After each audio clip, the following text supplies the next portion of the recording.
The video interview was scheduled for 2 p.m. on Tuesday, a director-level position at my company, a promotion I'd been working toward for 3 years, a salary increase of $30,000, remote work flexibility, team leadership role, management of 12 people. I prepared for weeks, updated my portfolio, rehearsed answers, practiced with a career coach, set up my home office perfectly, professional background with my diplomas and awards visible, good lighting from 3 angles, camera at eye level. I tested the technology multiple times. Tuesday morning, I did a final check. Everything was perfect. Laptop charged, backup laptop ready. Backup internet hotspot prepared in case Wi-Fi failed. Professional blazer laid out with 3 backup options. Notes organized in clear folders. Water glass positioned perfectly. Breath mints ready. At 1:30, I changed into the blazer, touched up my makeup, and did one more tech check. Logged in early to make sure everything worked. Did a test recording. Perfect. At 1:45, my doorbell rang. I checked the video doorbell. My sister, Jennifer, with her 7-year-old son, Mason, both sweaty, looking annoyed. I opened the door. Jennifer? What are you doing here? We were in the neighborhood. Thought we'd visit. I have a really important interview in 15 minutes. I can't visit right now. We'll be quiet. Mason just needs somewhere to hang out for a bit. My car's overheating. Need to let it cool down. Can you wait at the coffee shop down the street? I really can't have anyone here during this interview. It's hot outside. Mason needs to be inside. She pushed past me, Mason following, both immediately turning up the air conditioning. Jennifer, seriously, this interview is critical. I've been preparing for weeks. We'll stay in the living room. You won't even know we're here.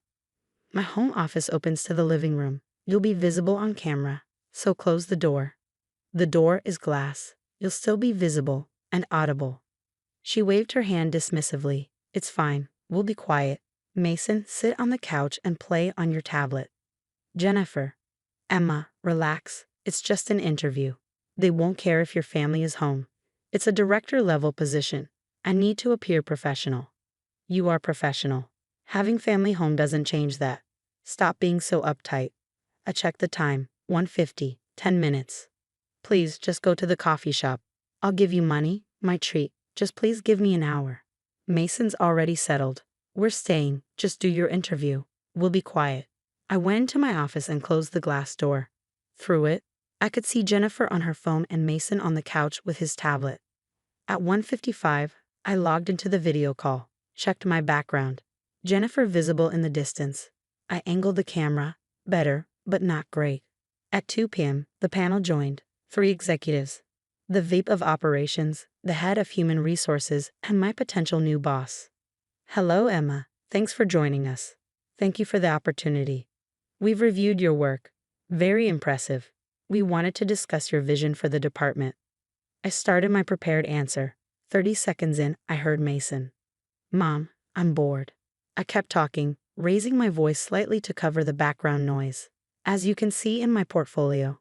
Mom, my tablet died. I paused. I apologize. My nephew is visiting unexpectedly. No problem, the VEP said. Family happens. I continued. As I was saying, the portfolio demonstrates a crash, loud. It turned. Mason had knocked over my floor lamp. It lay across the floor, the bulb shattered. Mason, Jennifer's voice. Be careful. I'm bored. There's nothing to do. Just sit still for a few minutes. I turned back to the camera. I'm so sorry. Could you excuse me for just one moment? I muted myself and opened the glass door. Jennifer, you need to leave, now. We can't. The car. Take an Uber. Walk. I don't care. This interview is too important. He's just a kid. They'll understand. They understand unprofessionalism. Please leave. You're being ridiculous. It's fine. Mason had wandered to my office door, started touching my bookshelf, pulling books out. Mason, stop. Don't touch those. I'm bored. Then entertain yourself quietly. I can't. There's nothing to do. I looked at Jennifer. Can you please take him outside, even just to the parking lot, for 30 minutes? It's hot outside. He needs to stay inside where it's cool. He needs entertainment, she added, as if that explained everything. As if his boredom was my responsibility to solve during a critical career interview. I'm in the middle of a job interview. She shrugged. Actually shrugged. So, we'll stay out of your way. Just ignore us. Mason had now opened my filing cabinet and was pulling out folders, papers scattering across the floor. Mason, stop. I grabbed the folders from him. I'm bored. I don't care. Stop touching things. He started crying, loud, theatrical crying. I looked at the camera. The executives were watching this chaos. I unmuted. I sincerely apologize. I'm going to need to reschedule. Emma, we have a tight timeline, the HR director said. We're making this decision by the end of the week. Can you continue? Give me 5 minutes, please. I muted again. Jennifer, you need to leave right now. Take him outside. Wait by the pool. Wait in your car. I don't care if it's hot. This is my career. You're being dramatic. They said it's fine. It's not fine. He's destroyed my office. He's crying on camera. This looks completely unprofessional. He's 7. He's bored. You should have activities for kids if you're going to have us over. I didn't invite you over. You showed up during my interview. We needed somewhere to go, and I needed professional space. Mason was now at my desk. He grabbed my water bottle and spilled it across my notes. Mason, I grabbed the bottle. My notes were soaked. It was an accident. You're not supposed to be in here at all. Jennifer stood up. Fine, we're leaving. Sorry for being such an inconvenience. You are an inconvenience. This was the most important interview of my career, and you've completely sabotaged it. Sabotaged? We just needed to cool off for a few minutes. You're acting like we committed a crime. You showed up uninvited during an interview, let your son destroy my office, and refused to leave. That's not helping. That's sabotaging. He's bored, Emma. Kids get bored. You don't have kids, so you don't understand. I understand boundaries. I understand respecting people's time. I understand that when someone says they can't visit, you don't force yourself in any way. She grabbed Mason's hand. Come on, your aunt doesn't want us here. They left. I cleaned up the spilled water, the broken lamp, the scattered papers, my soaked notes. I returned to the interview. I'm so sorry about that. No problem, the VP said, though his expression suggested otherwise. Shall we continue? We did. I stumbled through answers without my notes, tried to regain professionalism, and felt the opportunity slipping away with every response. The interview ended early. We'll be in touch, they said. Code 4. We've seen enough. I sat in my destroyed office, broken lamp, wet papers, books scattered, filing cabinet open. Certain I'd blown the opportunity.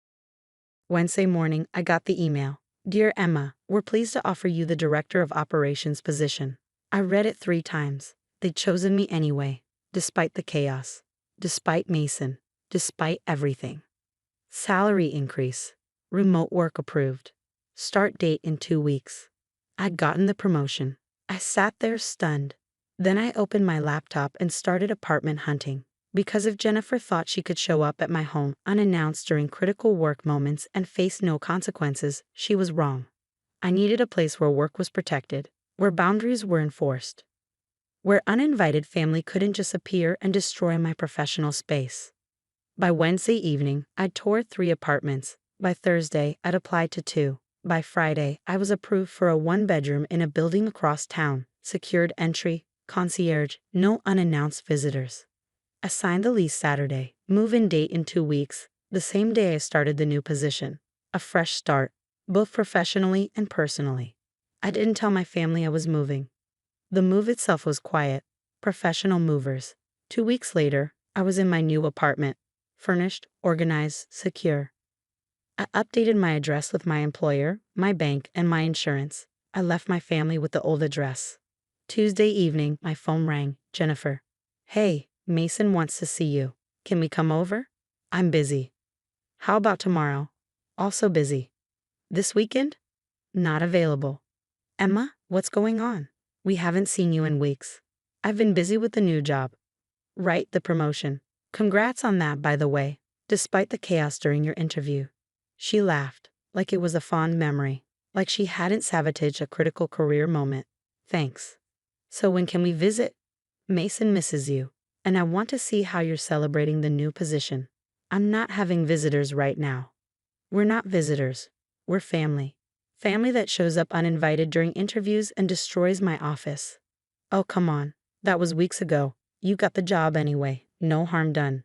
No harm? Jennifer, Mason broke my lamp, spilled water on my documents, scattered my files, and cried loudly during the interview.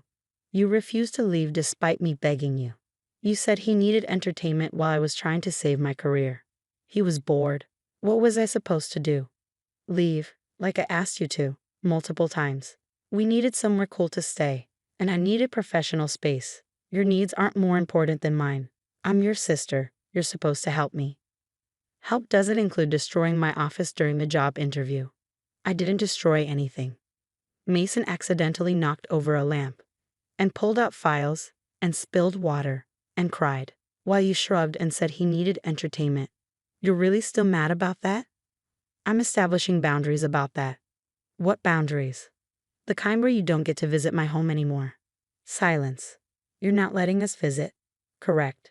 Because of one bad afternoon? Because you showed up uninvited, ignored my clearly stated needs, let your child destroy my workspace, and treated my career like an inconvenience to your schedule. That's insane. We're family. Family respects boundaries. You don't. Where are you living now anyway? I tried to stop by your place and some other people are living there. I moved. You moved? When? 2 weeks ago. And you didn't tell me? No. Why not? Because I don't want you showing up uninvited at my new place like you did at the old one. You're seriously not going to tell me where you live? Correct. What if there's an emergency? You have my phone number. Emma, this is ridiculous. You can't just cut us out because of one afternoon. I'm not cutting you out. I'm protecting my space. There's a difference. What about Mason? He wants to see his aunt. Mason can see me in public places, with advance notice, not in my home. You're punishing a 7-year-old? I'm establishing boundaries with a 34-year-old who brought her 7-year-old to my home during a scheduled interview and refused to leave despite repeated requests. This is insane. This is consequences. You want to visit? You need to respect boundaries. Show up uninvited during work, you lose home access. I'll tell Mom. Tell her. Maybe she'll understand boundaries better than you do. She hung up. Mom called an hour later. Emma, Jennifer says you won't let her visit your new apartment. That's correct. Why not? Because she showed up uninvited during my promotion interview and let Mason destroy my office. She said there was a small accident with a lamp. She minimized it. He broke a lamp, spilled water on documents, scattered files, and cried during the video call. She refused to leave. Said he needed entertainment while I was interviewing. Well, kids do get bored, and adults doing important work deserve respect, which Jennifer didn't show. So you're punishing her by hiding where you live? I'm protecting my space by not sharing my address with someone who's proven they don't respect boundaries. That seems extreme. What's extreme is showing up during a scheduled interview and refusing to leave. She needed help. She needed to respect my time. She didn't. Now she doesn't get access to my home. You're being very cold about this. I'm being very clear about this. Boundaries matter. Respect matters. Professional space matters. Family should matter more. Family that respects me does matter. Family that treats my career as an inconvenience doesn't get home privileges. She's your sister. And I'm a person with a career who deserves basic respect, which I didn't get. Mom sighed. Fine, be stubborn, but don't come crying to us when you need something. I won't need to. I have a promotion, a great apartment, and clear boundaries. She hung up. My new apartment is beautiful. 10th floor. City views. Secure entry that requires a key fob and concierge approval. No one shows up unannounced. My home office is perfect. Professional background. No glass doors to the living room. Soundproof walls. I've had 3 video meetings since moving in, all flawless. No broken lamps, no spilled water. No crying children, no sisters shrugging about entertainment needs. Just professional space. Protected space. Last week, Jennifer texted, Mason's birthday party is next month. Will you come? Or are we too unworthy for your presence now? I replied, I'll come, at the venue, with other guests. See you there. Public spaces. With boundaries. With witnesses. With other people to entertain Mason. But my home? My professional space? My sanctuary? That's mine. Funny how boundaries work when you enforce them with locked doors and undisclosed addresses. Funny how respect matters when career opportunities are on the line. Funny how a promotion and a new apartment can solve problems that conversation couldn't. Jennifer wanted me to entertain Mason. Now she can entertain herself with the consequences. And I can